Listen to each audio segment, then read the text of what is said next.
And we are live here on the January 25th edition of the MMA Industry Podcast. I am, of course, James Lynch. And today we have a very special guest. I am joined right now by Mike Heck. You know him from the SFLC podcast. He also does some great work over on Sports Illustrated, Fansided MMA, and My MMA News. Mike, how the heck are you today? Wow, you threw the last name into the introduction and everything in more ways than one.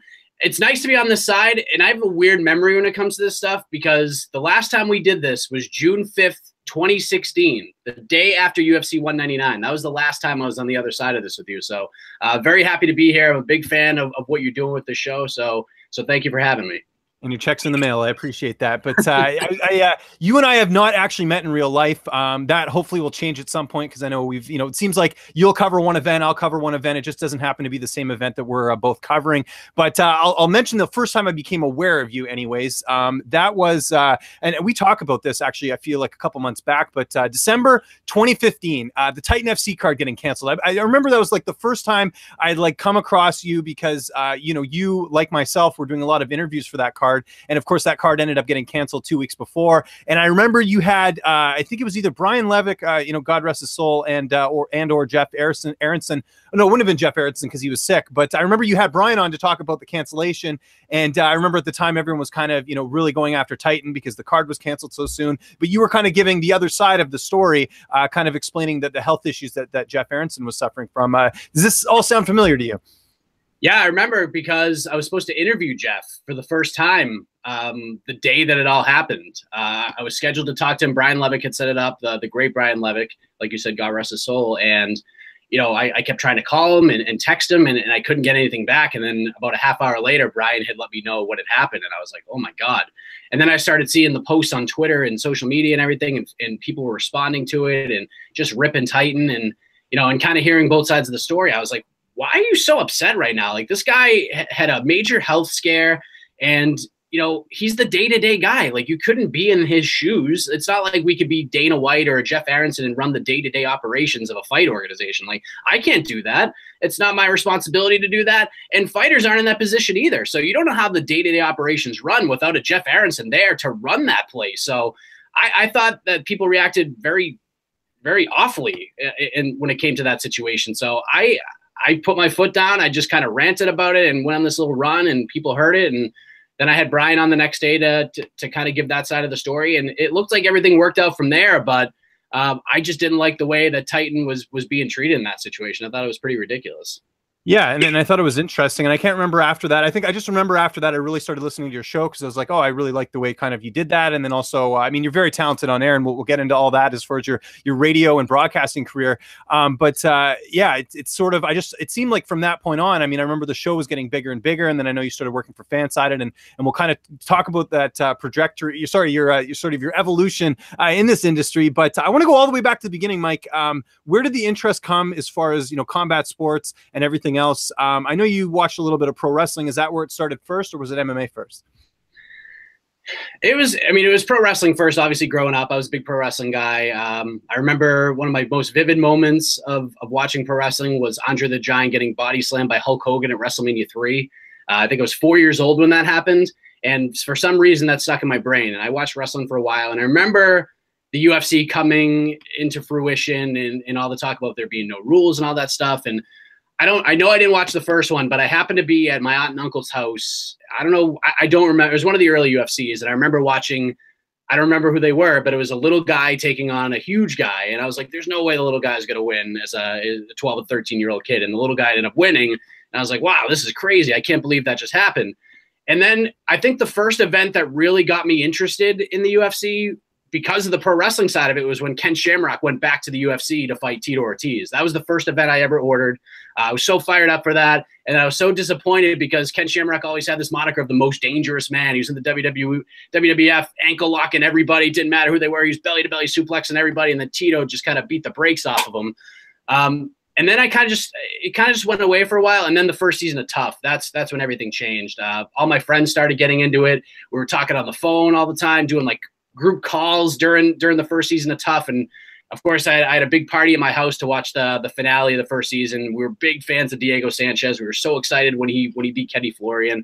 And then obviously the Stephan Bonnar Forrest Griffin fight which changed the way that the UFC is today. I mean, it was the big turning point for that organization. So I guess it really all started there. And then I started watching a little more and more. And I think the first pay-per-view after that I watched was when Chuck Liddell won the UFC light heavyweight title. I went and shot pool with my brother at this bar out in the Boston area, and that was on. And Chuck just brutally knocked out Randy Couture. And I remember being like, whoa, this is something else. And it just all kind of went from there. Just, you know, and I think fans of sports in a lot of ways, they'll get into something and they'll get really into it, and then life kind of takes over at a time, and then you lose it a little bit, and then something spirals it back. And that's really what happened to me. It was kind of a roller coaster ride for a little while.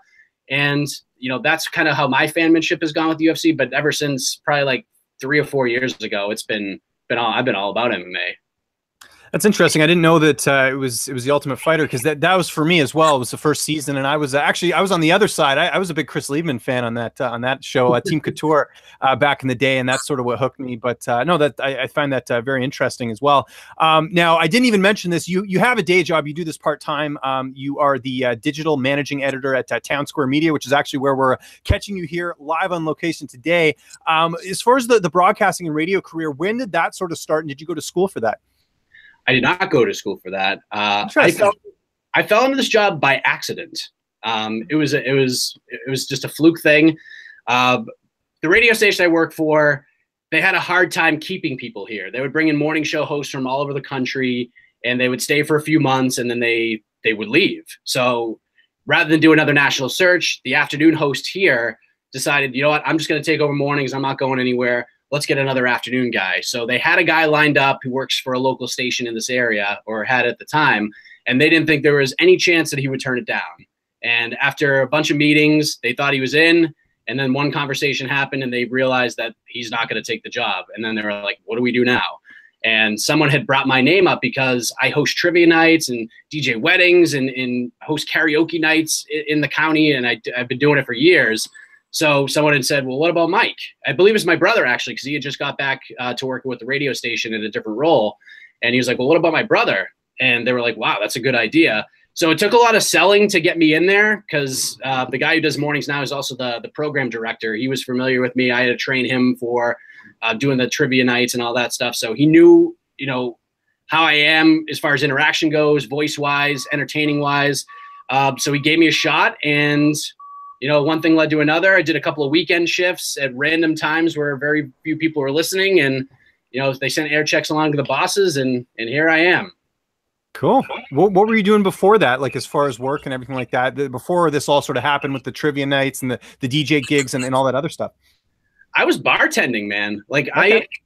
I grew up in the Boston area. I was in the Dallas area for a little while. I have some family down there, so I spent some time there. But I had a job working at a 24-hour fitness, and I was doing really well and making good money on commission and stuff. And then the company decided to change the way that they were handling sales and commission. So I actually ended up getting laid off from there, and I was like, I have no idea what I'm going to do now. So my brother had just started the entertainment company and was like, do you want to come out here? And I said, sure, I'll try anything at this point. I don't know what the hell I'm doing. So I went out there, started doing that. I got a job bartending, and basically for me, that was great. I just got to talk to people about sports and serve food and talk about beers and stuff, and that worked out great. And you know, and then the radio thing happened, and you know, it's been a pretty crazy ride.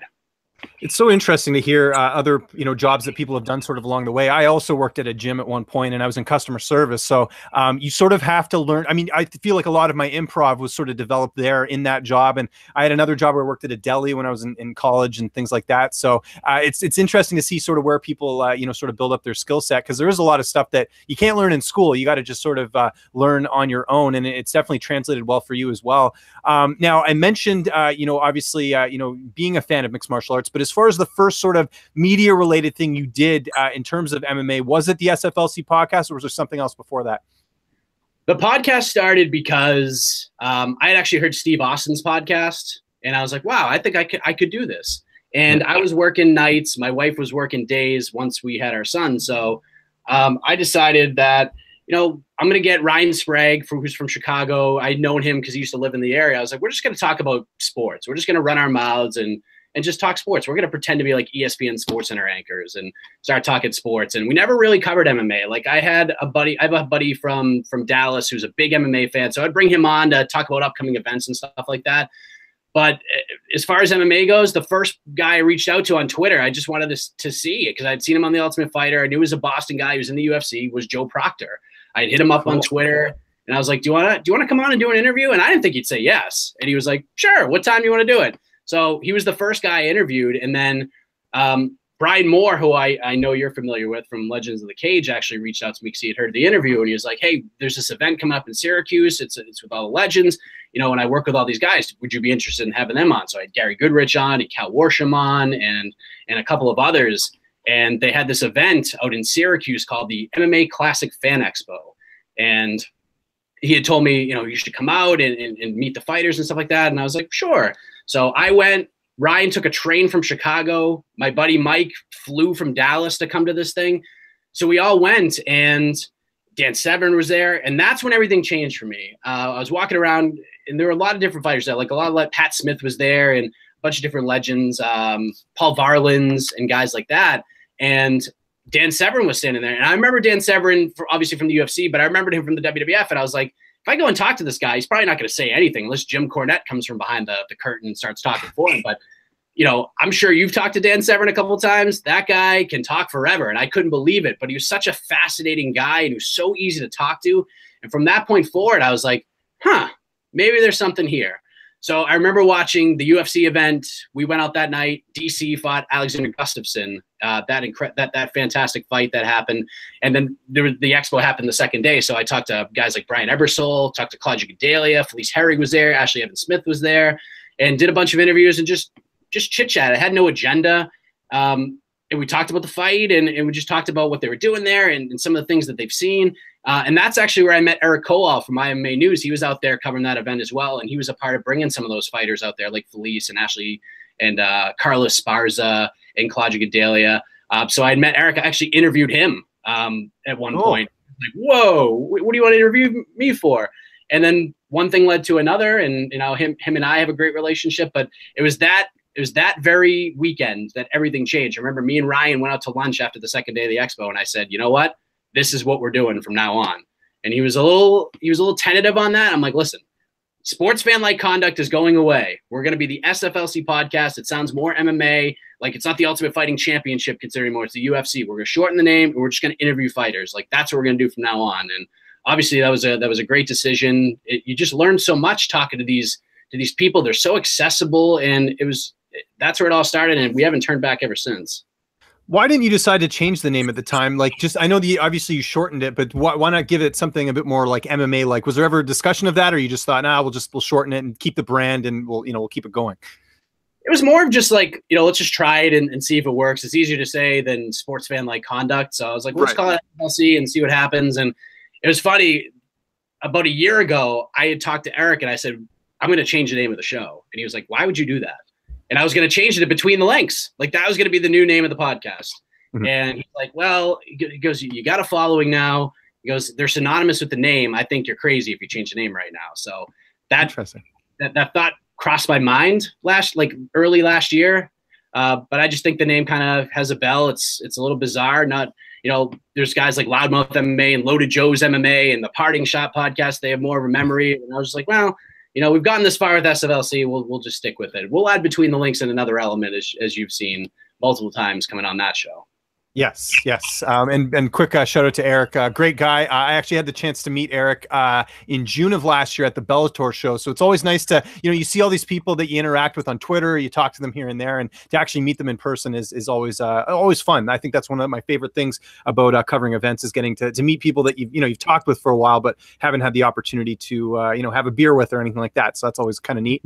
Yeah, that's very interesting. So as far as the first event you ever covered for MMA, because I know we just talked about off the top that you covered UFC 220 this past week, and I know your first UFC event, if I'm not mistaken, was that Albany card that was like sandwiched in between UFC 206. But what about like local MMA? Was there like a show that you covered before that or anything?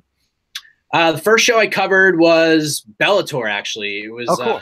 Benson Henderson's debut against Koreshkov. That was the first event that I applied for credentials for. And that was the first one that I got approved for, and went out there and sat cage side, and I was like, wow, this is really cool, and did the scrums afterwards. So I knew from that point that I could get Bellator credentials, and I didn't think the UFC credentials were even possible. So I knew they were coming to Albany. I had actually like reached out to the UFC and be like, listen, I'm on local radio. I'd love to help promote this card for you. I'd love to interview fighters on the radio. Like, let me know what we can do. And I'd love to have them on if we can get them up in studio. It's like a 45-minute ride. Let's see what we can do to make that happen. And I just applied and said, you know, we'll see what happens. And I think I talked to you about it. I talked to David Martin about it, about what, you know, the best way to go about it.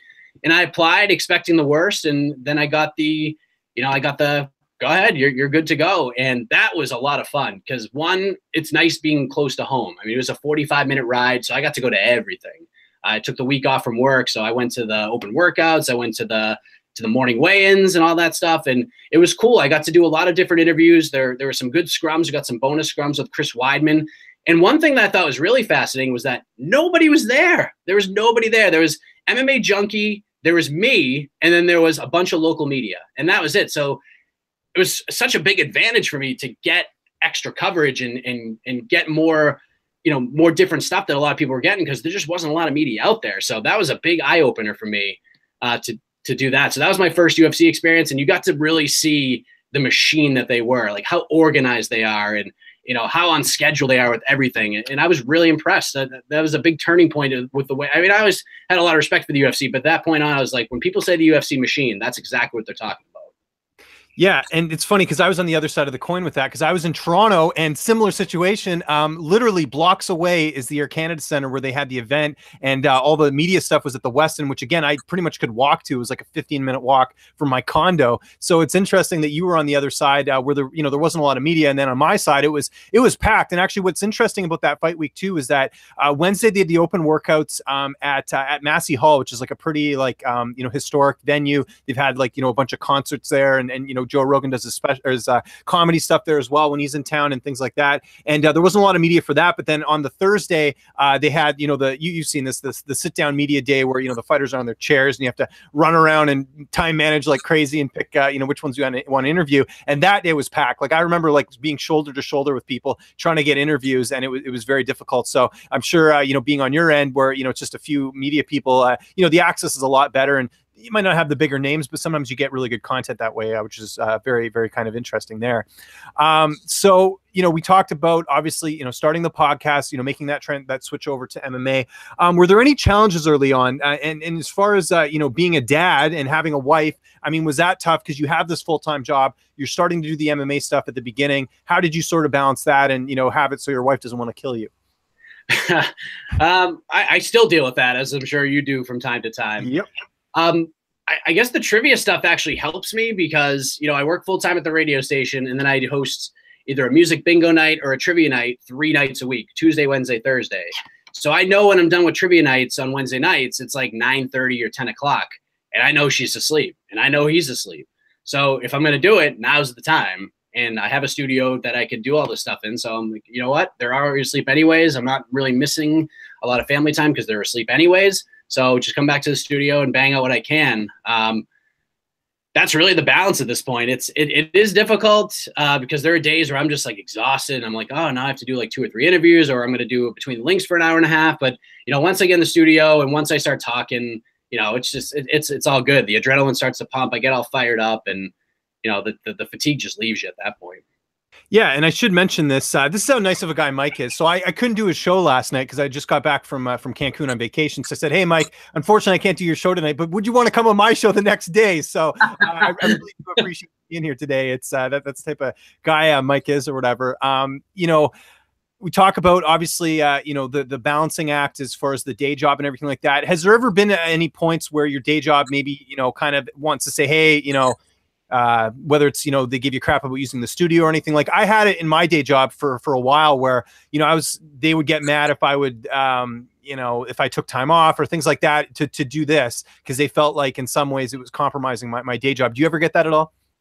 I never really let it affect that time. Like if I have an interview lined up in the afternoon or something, like it'll be during a lunch break or something. Like and if someone's in the studio, I don't ever like say, hey, get out of the studio so I can do this MMA stuff. Like it doesn't really work out that way. And I use this, and I use the studio at night, so nobody's even here at this point. So I don't really have any problems with that. And there's not a lot of times where one coexists with the other. Although there are times where, I do interviews for the podcast that I'll air on the radio because they want me to. So sometimes that works out, and, I can mesh the two together a little bit. Yeah. Okay. That's interesting. What about mentors? Was there anyone sort of early on that you would constantly, sort of bounce ideas off of? I mean, you and I talked, but I wouldn't really say, I think, we were sort of helping each other out as far as, the come up. Cause I mean, if you look at where you are now, I mean, you and I even work for the same outlet now. It's pretty crazy to see kind of where, we started and where we've sort of ended up, but was it safe to say Damon Martin was probably a big one? Eric Kowal for sure at first. He was always that like positive voice. He was always that guy that would give you compliments, and if you did something great, he would tell you. If there's something you messed up on like the description of the episode, he'd be the first one to tell you. If there's something that he thought I missed, he'd tell you that. Like he was great at that. Damon obviously was another guy as well. Obviously he's been in the game a long time. He's seen it all. He's been through media bans and things like that. So if I had ideas to bounce off him, he was always great to come back to. Another guy who's really good and gracious with this time, considering how massive he is in the community, is Ariel Helwani. I had him on the podcast, reached out one time, was like, do you want to come on? Didn't think he'd ever say yes. He did. And now if I ever, if I have a question about something, and I've had some questions about interviewing and stuff, because obviously he's at the top of his game when it comes to that. And one in particular was when I had Aljamain Sterling on. It was about a day after, maybe 2 days after that thing with him and Cody Garbrandt, how things just really took a wrong turn there. So I'd asked Ariel, I'm like, I want to bring this up to him. And I reached out to him and I was like, listen, do you mind if we bring this up and talk about it? He goes, yeah, dude, ask whatever. But it's a sensitive subject. I wanted to approach this in the right way. I didn't want to like just immediately fire it out. So I asked his advice on what way to approach it. And he came back and gave me advice, and I did exactly what he told me, and it worked out fantastic. So, and then obviously you, man, I mean, there was a time, full disclosure, when I got this new job, I was like, I think I'm just going to step back for a while and get into this. And you were like, no, don't do that. I'm telling you, just, even if you have like a couple hours a week, just keep doing it. I'm telling you, just continue on, try to balance it any way you possibly can. And that meant a lot, man. And it really did. Like I needed to hear that when it comes to that, to MMA, because I loved it so much, and it could be a grind at times, but there's something about it that just gets your blood flowing. With talking and trying to present material in a unique and a different way, and talking to you about that, because I was 99% saying, we'll see what happens like in a year. Maybe I'll come back and do it again. You're like, no, don't stop. And I appreciate that. Well, I'm glad to help. And I think I could relate in the sense that I was sort of, with the amount of work I was doing on the side, just with my day job, I was like, you can make this work. I mean, it's not going to be pretty. I mean, you're not going to have much of a social life, and, you have to sort of really prioritize things with your family. But it can be done. I think, especially if you have the passion for it. And I could always see that you did have that passion for it. I mean, there's, if you like covering events, if you like interviewing fighters, if you like, being on top of things, being on Twitter all the time. I mean, that's, you live and breathe this life, and you have to really want it. And I could see that you had that. And so I was like, there's no way that, you're going to just pack up your bags and leave like this easy. So I kind of I gave you a little nudge. I wouldn't say I, fully, it's not like I had an intervention with you or anything like that, but I certainly am glad that you are, that you have stuck around. And obviously that's worked out well in terms of, what you've been doing this year. And that brings a good segue here, because you were in Boston last week covering UFC 220 for Fansided. Saw a couple on cam, things, interviews there, which is great to see, because you're mainly, doing the radio stuff, so we don't get to see you on camera too much. Just talk to me about that conversation with, I'm assuming Mike Dice, who's our boss over there at Fansided, who I will get on the show here at some point.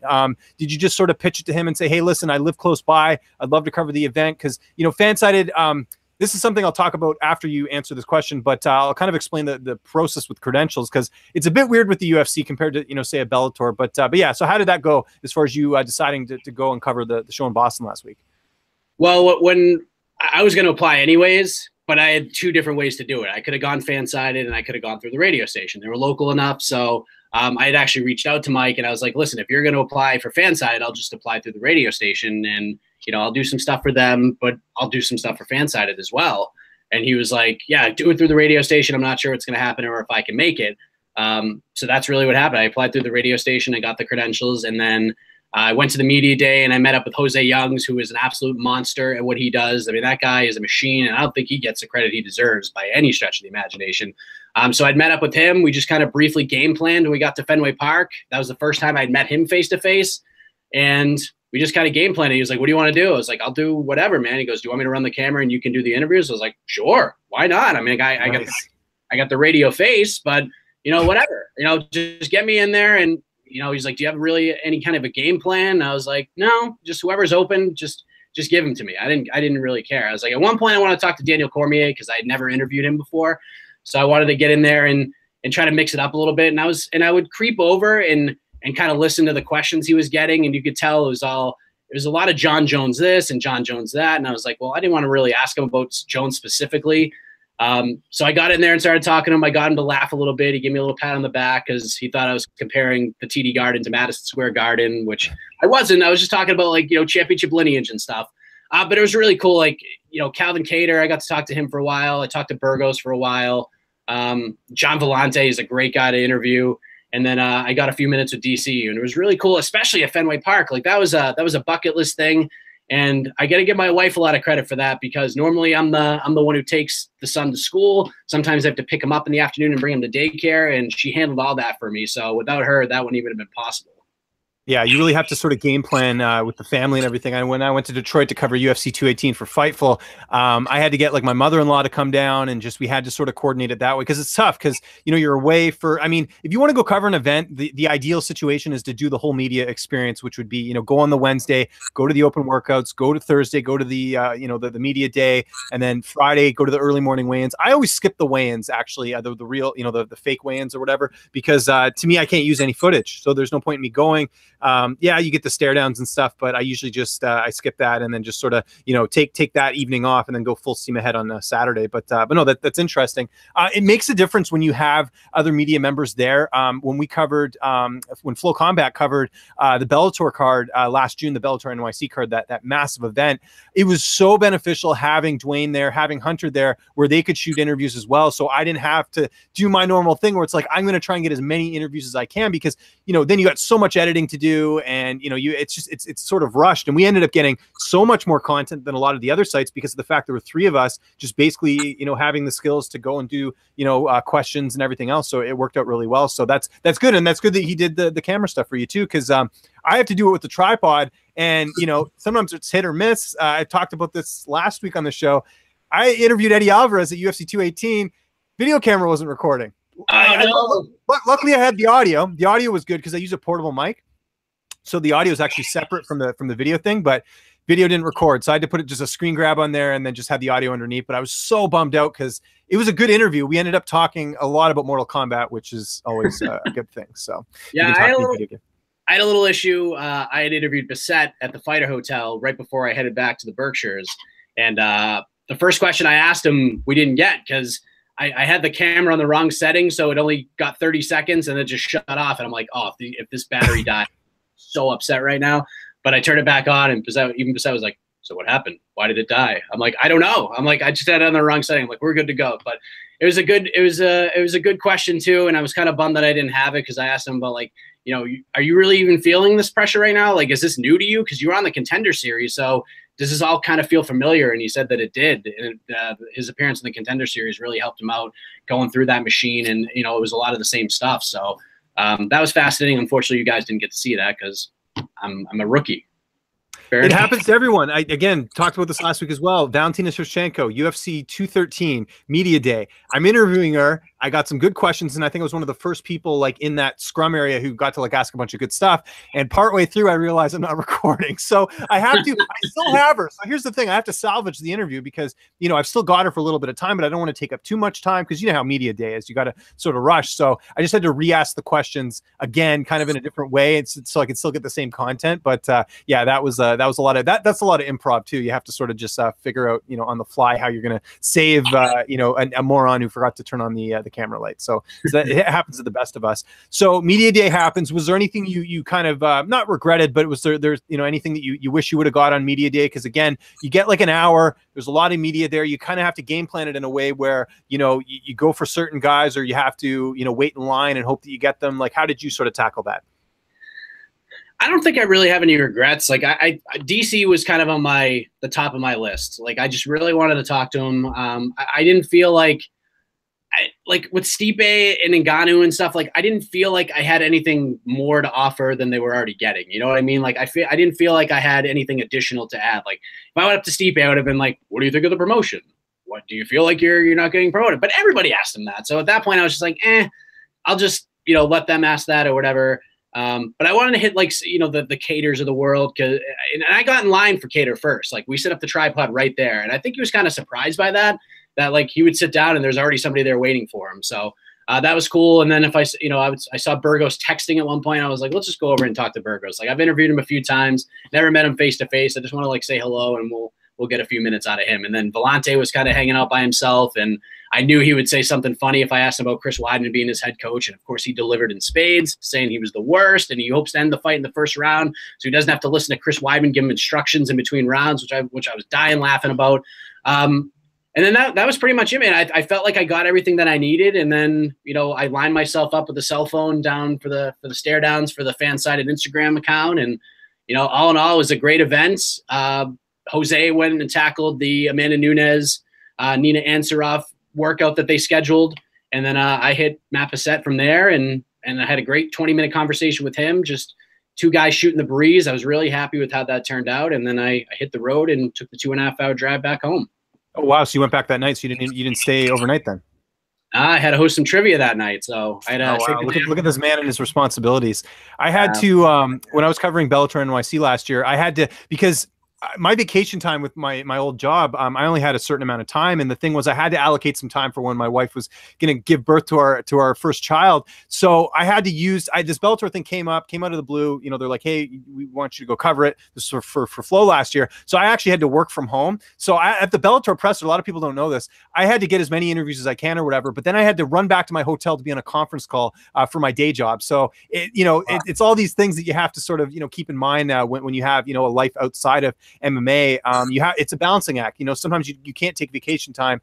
So I had to sort of work from home and sort of manage things that way. So it can be difficult. And for a lot of people, they're in Mike's situation, which is, you have a full-time job that pays the bills, and then MMA is sort of, something you hope evolves into something else, but it's something that you have to take away a lot of, time or whatever. As far as your social life and everything, we talked about you getting to, spend time with your family, but what about like seeing friends? Is that even an option right now with the new job and all the work you've been doing for Fansided? I'm like Jerry Seinfeld, man. I have like 3 or 4 people that I'm like hanging out with. And that's a rarity because a lot of the people I hang out with are in the same situation. They have kids, they have multiple jobs, they're doing a million things. So, when I have that time, it's usually like with my wife, it's a group setting. We get a babysitter, which is tremendous. I don't, once in a while, hang out with friends and like go watch a UFC card or something, like if they have them. But other than that, I'm just working all the time, man. I'm just working, and and the free time that I do have, I want to spend with the wife and spend with my son. And if we can all do something together with the 3 of us and like another couple with their kids, we try to do that as much as possible. One thing we decided is we're going to take some more, we're going to get out of town and do some like day trips, just like head out for a night and just be together. And we're going to start that this weekend. We're going to shoot over to Lake George on Saturday and spend the night up there and, try to implement that and try to balance it as much as possible. Because as this stuff, especially with the full-time job and, in my case, I got multiple jobs. Come the summer, it's wedding season on top of that. So it's just nonstop. So it's nice to, you have to use that spare time however you can. And I choose to spend it with my family. And if I can squeeze in friends here and there, great. If not, then, that's what happens. Now, is your wife and or son, are they into MMA at all, or is it kind of a tough sell sometimes? My wife, she's watched one card. She watched the pre-Super Bowl card with Renan Barão and Uriah Faber. We had people over and she watched it and she was like, not really into that. She's not a real pro wrestling person either, but she loves The Miz because he was on The Real World, and she's got a little thing for John Cena as well. But she's tried. She gave it a shot. Grayson's 4, so he doesn't really get it at this point. But he gets into watching Patriots games with me, so we got to start somewhere. Excellent. Now, as far as the event, we talked about the coverage of Media Day and everything like that. The night of the fights, are you in the back doing the interviews, or are you cage side? How did you sort of balance that? I stayed in the back. We kind of had a game plan that, we didn't know where we were going to be, like myself and Jose. We knew one of the guys was going to be back running the camera. And either way, I wanted to be in the back. I wanted to do the scrums. I wanted to do the interviews. I had a couple of fights to recap myself. I wanted to be back there and kind of experience it from that side of things, which is what I did. And I enjoyed it very much. So Jose, took the cage side seat. I did that. I helped, upload videos and did interviews and asked questions during the scrums. And, I was blown away by how quickly everything transpired. It was unbelievable. Like when I covered UFC 208 in Brooklyn, it was just like, a fight would end, here comes a fighter. A fight would end, here comes a fighter. A fight would end, here comes a fighter. This one was fight would end, here comes a fighter. Then it was kind of a lull. And then we got Gastelum. And we got Verdum, and we got like the winners of the 3 previous fights before that. And then by the time that third interview ended, the other fight had ended in the middle of that third interview. So here comes another person. So it was just nonstop. It did not stop until the main card started. It was incredible. Kept us on our toes the entire time. So I really enjoyed that process. And I enjoyed my first post-fight press conference. That was the first time I got to sit in the seat and get a microphone and ask some questions, because I had to leave UFC 208 early because we were about to get hammered with 1.5 feet of snow in Boston. So when that event ended, which was like 1:30 in the morning, I got in the car and drove home from Brooklyn, got home about 6 o'clock in the morning, and I beat the storm by about an hour. So it worked out great. There you go. Add world-class driver to your resume as well. Getting out of there from the storm and everything. That's great. Now, in the scrums, are you feeling confident as far as asking questions? Because I know it's different than when you're doing an interview, like on a podcast or whatever. But in the scrum, there's kind of that you have to time it where you ask the question right. I'm usually one of those guys who tries to get the first question if I can, because just in case. You got to be aggressive. How did you find that? Boston wasn't too bad. There weren't a lot of people in the back. I mean, obviously Ariel was there, and there were a couple of local media guys, but I think a lot of the heavy hitters were cage side and covering it from that aspect. So I got in there. I was like right next to Ariel. If he had a microphone in his hand, I knew he was ready to go with something, and I knew that I could bounce off of him if I needed to, because he always asks good questions and sets the table. And I kind of wanted to do the same, but there were a couple of fighters that I knew I wanted to ask questions to, like Font, because I just interviewed him before that, and Julio Arce. Just seeing the look on his face when he got back there, I'm like, I'm getting the first question. As a matter of fact, Casey from MMA Fighting gave me a little jab because I was so excited to ask Julio questions that the other media cameras weren't even turned on yet. They're like, whoa, wait a second. Yeah, I know that. Okay, my bad.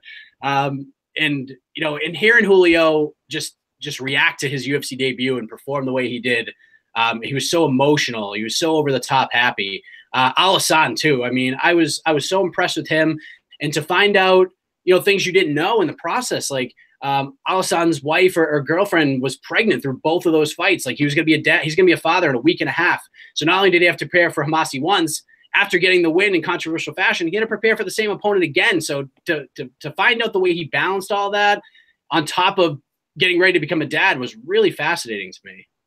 Cool. Yeah, it definitely helps having that experience interviewing the fighters before, because you have sort of that rapport. That's something I think that comes with time, and I think it's important to interview. And you do this a lot, like myself, where you'll interview the guys that are maybe on the prelims, or maybe that aren't as well known, because let's be honest. I mean, the Ariel Helwanis of the world, they're not talking to these guys usually, on their respective shows or in general during events. So you have that kind of that leg up. So it's important if you are interviewing these guys, kind of use your rapport a bit, and there's stuff that a lot of the other reporters just won't know, just because they don't have the time to cover that, because they're too busy talking to some of the bigger names. So I think that's cool, and it is neat to sort of see that. I remember in Toronto, and Misha Serkinov won beat Krylov in Toronto's hometown fight. I mean, to see the look on his face and the crowd just going nuts, it's cool to get to experience that as well, along with the fighter and everything like that.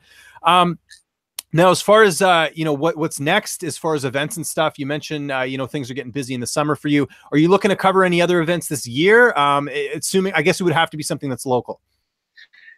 Yeah, that's a big we'll see right now. I don't think they'll come back to Boston. If they do, I'm sure I'll jump all over that if I can. If they do another fight night show in Albany, I'd love to do that. That's easier than going to Boston. That's literally 45 minutes away. Boston's a little bit more of a drive, but it was definitely easier to do that, especially on the night of the fight, because my parents lived 15 minutes away from the TD Garden. So I had a place to crash. I didn't have to get a hotel room. I didn't have to drive all the way back.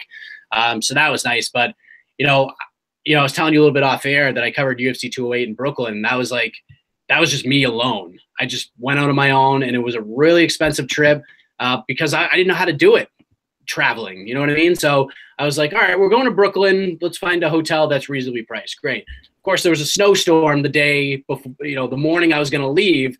They were about to get hit with 18 inches of snow in the overnight. So I was like, well, I have to leave tonight. So there's an extra night I had to stay. And then I didn't realize just how expensive it was to park anywhere. Brooklyn's such a huge city. Like I spent more on parking than I did in the hotels or anything else. There's no doubt about that. So I learned a big lesson there that, if I can do it, I got to have some funds saved, and I got to really do a lot of research beforehand rather than kind of fly at the seat of my pants. That was a big learning experience for me. Interesting. We got hammered with parking in Detroit when we covered 218. Like, our hotel room was reasonably priced, but I think the parking was like, I want to say it was like $40 a night or something US, which, again, Canadian dollar over here, it's not doing us any favors. So it was a bit of a struggle there. Granted, there was, two of us, so we could kind of split it three ways. Sorry, there was three of us total. So, you had the sort of a leg up there, but it's still, it's the costs add up. And, we're a lot of us, like I'd say the majority of people who cover the events, other than like the people who, do this full time for one outlet, they're having to pay their way. So you have to factor all this in and, family time and everything like that. So it's difficult. One thing I mentioned earlier, and I'll bring it up now, is sort of how the process works with credentials. So Bellator will pretty much credential most outlets. I've rarely seen anyone who's been denied credentials. Most, local events will credential sort of any media, no matter what website you work for. The UFC is a completely different story. So as far as I know, from what I've been told, my years of covering events, and I think I've done probably close to 20 UFC events, it's pretty much, if you work for a big outlet or a newspaper, you're going to get accredited. You could be a super popular site and get good hits, and sometimes it's a struggle. Like, I had to convince them just to, Sean Ross Saps talked about this on, his podcast with Showdown Joe. We had to convince them to let me cover 218 for Fightful. I'm going here. I'm going to get all the events. I'm going to get a lot of interviews. The type of coverage I do. Can you let this one? Can you let me through? And it was like they eventually did. But it's a struggle, and I was told that it was just an event per event basis. So I don't even know if I'll get to cover it for Fightful next time. I'm hoping I will, because I don't know how many interviews for them, and I felt like the coverage was pretty good on our end. And as far as what Sean was telling me, that the hits on the site were great.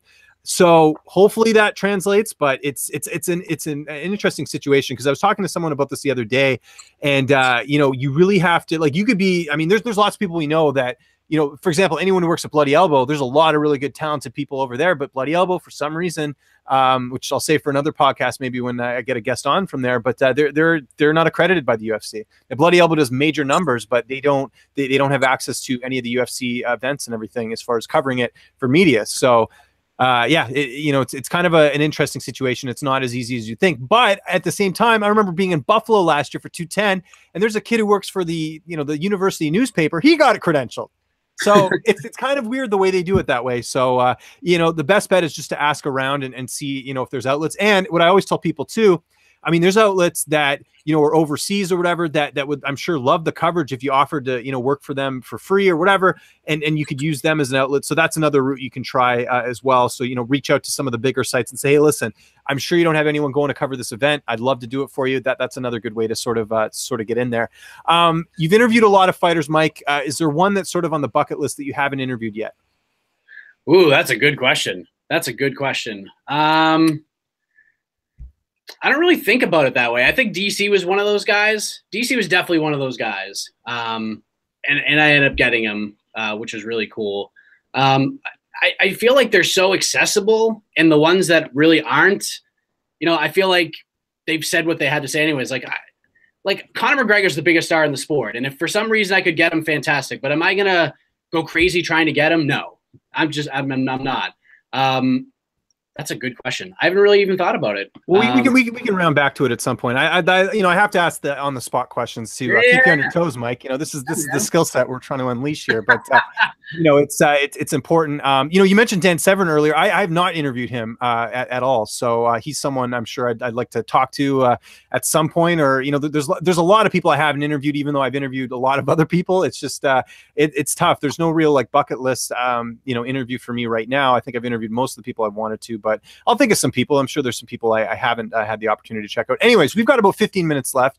I want to kind of get to any questions or any sort of advice that we can kind of bring upon here, but I wanted to bring up a tweet I put out earlier about this manager who contacted me to do an interview. For those who haven't seen it, check my Twitter, but I'll basically get to the gist of it. This manager just on Facebook adds me as a friend. We have 2 mutual friends. That's usually my rule of saying, no, I'm not going to add you unless it's someone I can clearly tell they're like a, legit manager. They have like, good profile picture, like, or if it's a fighter, like usually I'll do the accept, but if we only have like 2 mutual friends, no way. Like for me, I'm a little bit particular about my Facebook. So this guy adds me on, he has like a fake name, whatever, weird profile picture, this and that. He reaches out to me and he basically says he wants me to do an interview with him, that he's this high level coach, this and that, and blah, blah, blah, and everything like that. And I politely, as you can see in the screen grab I posted, I just told him, like, look, I'm busy, especially now. Like, I had this destination wedding I had to go to last week. I got to go to another destination wedding next week. So I'm having to work in between all this. So right now, time is very, precious, so to speak.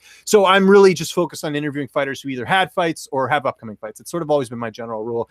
So I told this guy politely I couldn't. And then now he's telling me, oh, well, why don't you interview my fighters then? And literally, I blacked out the names on here, but if I took the black off the names of the fighters, nobody would know who they are. They're very they're just people that are on the regional scene, people that I haven't even heard of. So that just says that. But here's the key thing in the screen grab that I'm going to read. He says, you need to interview more coaches with the fighters. The coaches are the ones who make this happen. Independent fighters win 5% of the time. Without characters coaching the characters, you don't have a good product out there. I've been involved in the MMA since the 90s, which you repeated in the first sentence. I don't care about me, really. I just want some exposure for the struggling fighters. Well, you do care because you pitched me off the top that you wanted me to interview you. And 2, don't tell media how to do their job. I mean, come on, man. Like, it's not like I'm a kid in college. I've done this for a couple of years now. Like, telling people how to do your job, that's not really a good way to start things. So I thought that was, I blanked out the guy's name. I blanked out the fighters. I didn't want this to be connected to anyone, but certainly I wanted to show people that there are managers like this. There's another story I alluded to on there as well, where I had a manager. I had agreed to do some interviews for this promotion. It was through Flow Combat. Flow Combat was airing their event. And, I got a couple fighters from the card, already did interviews with them, and it's good. And this manager out of nowhere, we're talking on a Tuesday, the card's on Saturday, says, there's like a 3-way Facebook conversation, says, James, he'll interview you. What time's best for you? And I don't even respond to this because it just sort of all happened quickly. And the fighter was like, noon works great. And they're like, okay, it's set. And I'm like, no, hold on a second here. Like, we didn't agree to anything. I didn't give you my availability. I didn't say I was going to do this. Like, this manager just assumed that I was going to do it. And then when I said, look, I'm sorry, like, I have stuff booked up, he says, oh, you should know this woman's going to be the next Ronda Rousey or whatever, and blah, blah, blah. And I said, listen, look, it has nothing to do with the fact that this, could be the next great thing. I just don't have time. I have other interviews booked. I'm not going to cancel my interviews or reschedule my interviews because you say so. Like, the arrogance of some of these managers is just unreal to me. And we're talking on the local level. It's not even like, like I'm dealing with, like a huge manager here that's in the UFC. So, you get things like that. Early on, there's some stuff I probably would have put up with just because you're starting out. You want to get interviews. But I think the key thing here, if I've emphasized this, is just, be polite, be professional. Don't go out of your way to, burn any bridges. I was very polite throughout the whole thing, but at the same time, it's like, come on, you got to be a little realistic. So I'm going to turn the tables to you here, Mike. Do you have any similar stories, whether it's with managers or with fighters? It could be the UFC, it could be not, but do you have any stories like that? There's one fighter in particular that hit me up on Twitter a couple of times, and it was like a debut amateur fight that he wanted me to interview him for. And I was like, let's see how you do, and we'll do it later. Like, it was at the time where I was like pre-booking shows like weeks in advance and trying to fill up the calendar, which I realized is not the greatest idea in the world because things happen, fights fall out, like you just never know. So now I just kind of like, on a Saturday or Sunday, that's when I start booking for the next week. So I was like, we'll see how you do, and we'll go from there. And he was not happy with that response. He was like, well, you'll see, you'll regret it. You're not going to get another chance now. I was like, all right, what do you want me to do? What do you want me to do right now? I haven't really had a lot of managers really do that, but if I did, I would revert them to the Brian Levick / Ed Cap school of public relations. I mean, those are the two. Like, I can't even tell you how important those two guys have been, and I know you can attest to this because, once you get in with a guy like Brian and he trusted you, like, he would throw you whoever you wanted. Like, if you had names at it, Titan, he'd throw you names. You give him something, and you ask for something to give it right back to you. And Ed's great too. I mean, He's been on the show, right? Yes, he has. He was on a couple weeks ago. I'm going to get Ed back on because we had some technical issues. Episode was only about 30, 40 minutes, but I need a good, like, solid hour with Ed because he really is the hidden gem of this industry, in my opinion, as far as what he's done for people like you and me, but also even the bigger journalists. I mean, the amount of, hookups he does as far as, interviews and everything else. And you know what I like about Ed too, and he does this, a lot of the time, is he'll give like a little bit of quick background information. I don't know why more PR people don't do that. You want the interview to be good, have something interesting to talk about as opposed to just the regular questions. So Ed is sort of the gold standard. I agree. Yeah, I couldn't agree more. They got so many fighters over there. And, and one thing Ed appreciates is, just having that relationship, the give and take, because, let's be honest, and we've talked about this before, you and I last year could have probably written a book on things that we didn't report that we knew about. You know what I mean? Yeah. We had a lot of off, not just with a lot of different people. And just that relationship, having that trust is so important. Like it's so much more important. And I remember talking to Damon about this. Like, breaking fights is great. Like if you can get one, fantastic. But I can't let that be my sole purpose. Like that's not. I'm in it to talk to the fighters and tell stories and learn their stories. Like that's what I got to do. That's my emphasis when covering the sport. It's not, you could try to do a million different things, but you got to focus on your niche, like the thing that you're good at, the thing you want to focus on. And if things happen in a place, like you have to do an interview and they drop some nuggets on you, there you go. You got something there. But other than that, just learning through you and guys like Ed, and, Ed's a very helpful guy. I mean, he'll get you interviews. He's just great. He'll tell you stuff if you need to know, but, just respect what he says. It's great. Yeah. Just a great guy. He's unbelievable. Yeah, he's really great. I'll definitely get him back on at some point because there's just a lot of knowledge there. And I think just industry wide, it's so hard to be universally liked, but I really don't know anyone who would have an issue with that just because he's so good at what he does. We talked about, situations where, fighters are, things can be a little bit difficult. I think the most interesting thing is that, you have fighters on the come up. Like, I think one of the coolest parts about our job, and I agree with you, like, I wouldn't want to be the guy who has to break news. Like I'm going to get Nolan King on here at some point and talk about his, great work that he's doing about breaking stories, but it's such a stressful job and it's so hard to do. Like I have broken news the odd time, but I really tend not to just because I'd rather focus on the interviews. For me, the best part is where you get to interview a guy and it's his first interview. Like I imagine for you getting to talk to Matt Bissett after interviewing him for so many years in CES, like to see him get on that level and get to witness it, that must have been pretty cool for you. It really was because, I knew he had done other interviews. I watched the one he did with Noel, and I watched the one he did with you heading into it.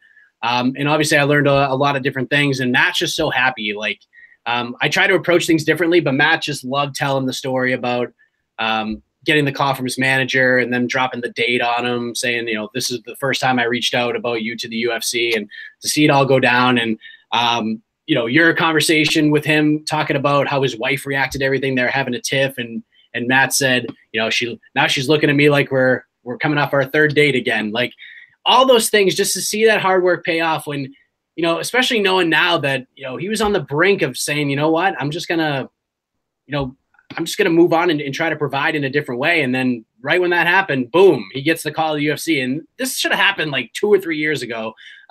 He shouldn't have been on the Contender Series. He should have got his shot.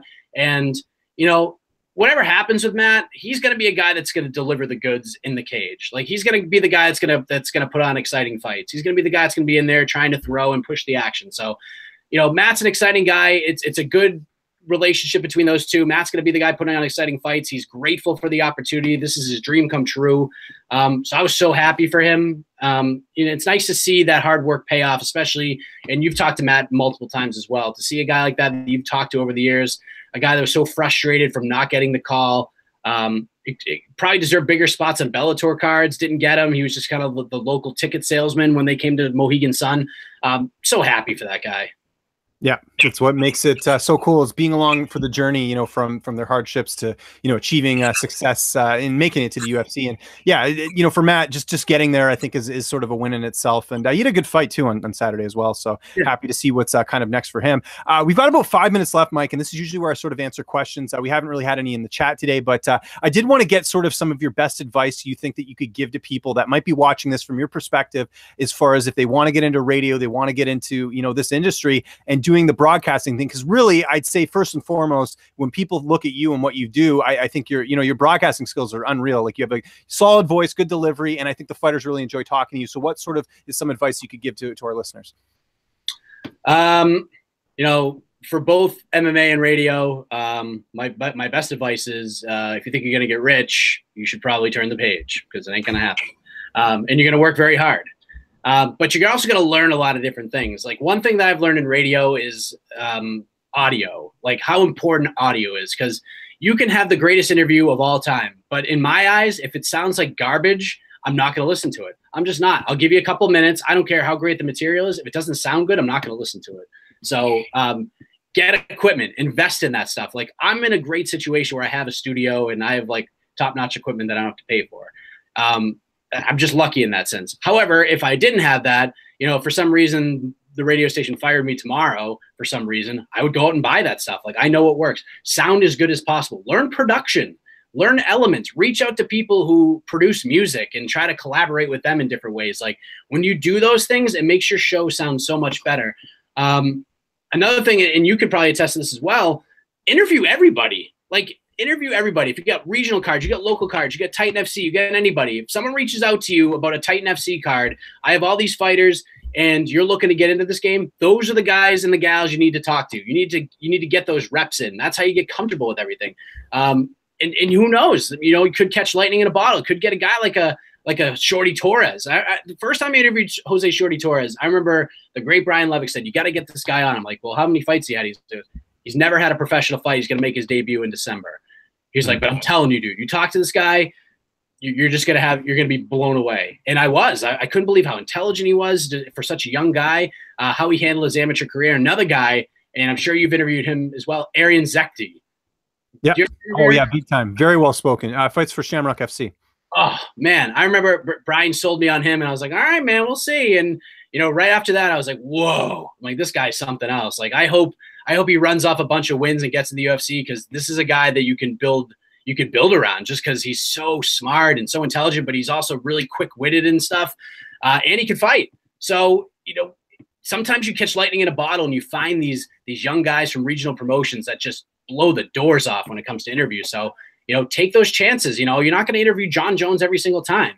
Get out there and just interview whoever. It's a Bellator prelim person from your area. Interview them. Interview everybody. Just get those reps in and get comfortable with it, because eventually you're just going to get better and better and better. And then you're just, I was so excited to go into media day. I was like, I don't have a game plan. I don't have questions. I'm just going to go in, and wherever the conversation goes, that's where it's going to go. And that's when I felt like the most comfortable, that where everything that I did was the right way to go about it. Like, I interviewed so many people to get to this point, and to be able to talk to Daniel Cormier and not be freaked out by it. Didn't need to read off a bunch of questions off my cell phone. I was really happy, and I was pretty proud of that. And you touched on something there. You sort of went into media day, don't have a list of questions, don't have anything written down. I think improv is so important, especially if you're covering events. I had someone reach out to me the other day about, whether they should read a script or not when they're on camera. And I said, absolutely not. Get the bullet points in there, but it's going to come across a lot better if you make a couple bullet points and just sort of build off it. Yeah, you might fumble over your words, but people are going to buy it more. You're going to sell what it is you're presenting much better, because of the fact that it's, genuine and off the cuff. If you write something ahead of time, this isn't the Academy Awards. The content is what you want here. And that if you can deliver that in a genuine way, people will keep coming back. And I think that's very important. And like you said, practice. We got about 2 minutes left. And I did want to ask you this too. Biggest mistakes you see people making in the industry right now? I want to hear your thoughts on that. Ooh. I think one thing that irks me, and I get it for an up-and-coming website, but one thing that irks me is people just reaching out and bombarding people if they don't feel like they got the credit for something. Okay. Like, come on now, stop making all that stuff public. There's no need. And Hunter Helmstedt, and I believe you were on the episode of Between the Links, one thing that MMA media needs to do better is come together. Like, come together. We're competitive, but that's the way it is in every field. But there's no reason why, as a group of MMA media members, as a group of people who have the same goal, who want to cover the sport in their own way, who want the sport to evolve at the end of the day, that's the big goal here, as well as your careers. Why can't we come together? Why, I saw Hunter Helmstedt and Justin Golightly collaborate on a piece on Flow Combat. I thought that was amazing. Yeah. When Flow Combat retweets an article that I wrote, that's amazing. There should be more of that in this game. It shouldn't be, well, he said this, she said this, like, we deserve the credit for this, we deserve the credit. Who cares? Who cares at the end of the day? Let's all come together. We're not out to get each other. It's not about that. That's the one thing that really irks me in this business. Otherwise, I feel like we're going in a good direction here. I feel like, kind of the guys who have been there doing it for a while are going to continue to do so. They're mainstays, but I feel like there's a new crop of media members that are starting to make their way and do it in a different way, especially you doing the video. You've taken the video game to another level. So it is an exciting time in MMA. And if we can all like get along and, compete in a positive way, this is only going to get better. And the cool thing was, because again, I was sort of following what was happening on Media Week, just kind of checking your Twitter feed and everything like that, is like you were hanging out with the same people I would have hung out with during Fight Week. Like there is this camaraderie between a group of guys, not sort of the guys that work for the bigger sites, but there's like a group of us who will all sort of make a point of hanging out with each other after media day is over, go out for a beer, go out for a drink, whatever. That is something I definitely look forward to. And it's something that, as each event goes, it's cool to see who, ends up showing up covering the event. So there's that part of it as well. And Mike Heck, I will have a beer with you one of these days. We have to coordinate an event for it to happen, but it's so cool to do. Like I can't tell you. And like I remember we had that meetup last year for Flow Combat where we had everyone come out. Like that's the type of stuff that makes the long nights and the hard editing and all these things much more worthwhile. So it was great. And Mike, you were great. I've taken up way more time than I needed to. We were about a minute over, but it was great getting a chance to have you on here and tell your story. I'd love to get you back on here at some point. Just remind the fine people watching this where they can get a hold of you on social media and anything you got coming up this week for Fansided MMA, Sports Illustrated MMA, the SFLC podcast, Between the Links, and My MMA News. The floor is yours, sir. You can follow me on Twitter at MikeHeck_JR. You can follow the show on Twitter at SFLC Podcast. Same with Facebook as well. As far as what's coming up, we just released, I believe it just happened while we were doing this. I got a series of interviews coming out on Fansided.com with Vince Pichel, who's fighting Joaquim Silva on Saturday. And I talked to him on the show for about 30 minutes, and I got to tell you, it was one of those interviews where you're just like, whoa. And I remember reaching out to you specifically about it. I was like, whoa, that guy is something else. First interview is about kind of the hardships he went through, the 3-year layoff, all the things he had to overcome, all the way to the road of getting into the octagon in Auckland, New Zealand, and knocking out Damian Brown, and how that made him feel. And really eye-opening stuff. So that just got released on Fansided.com. We're going to do another one, talk about the fight itself. I asked him what, for those who are covering his fight, what's the headline going to read? And what he had to say was unbelievable. So that should be coming out tomorrow. On the SFLC podcast, we got Eric Anders and Anna Hulaton coming on this week. And then we just dropped Between the Links with Jose Youngs, Damon Martin, and filling your big shoes was the great and aforementioned Nolan King, MMA_Kings on Twitter. I'm sure you've seen him break a million things. So James, this is an honor. Thank you for having me on. And I feel like I've taken up too much of your time at this point. Yeah, you never take up too much of my time. I definitely appreciate it. For everyone watching, we got the Charlotte card coming up this week. Here on Fightful.com, I've got interviews with Justine Kitch, Frank Camacho, Randa Marcos, Andre Feely, and Vince Pichel, who talked to Mike as well. But check out Mike's thing first, and then you can check the video form out after. And then, of course, on Fansided, I got interviews with Jordan Rinaldi, Drew Dober, and I got a pros pick as well for this as well, too. So I talked to some of the guys about the main event, so you can check that out. I got a bunch of interviews tomorrow coming up here for Fightful and Fansided as well. So keep your eye out for that. Don't like to announce those just in case there's some technical difficulties. Don't want to give people their hopes up or whatever. What else? I'm just trying to think. I mean, the industry podcast will be back next Thursday. I will be in Dominican Republic. Yes, I'm traveling again next week. It's crazy that I agreed to do all these destination weddings or go and support close family and friends. And I think that's about it. I want to thank everyone for watching. We'll be back here next week, and tune in next time. And I want to thank Mike once again for joining me here on the Pro.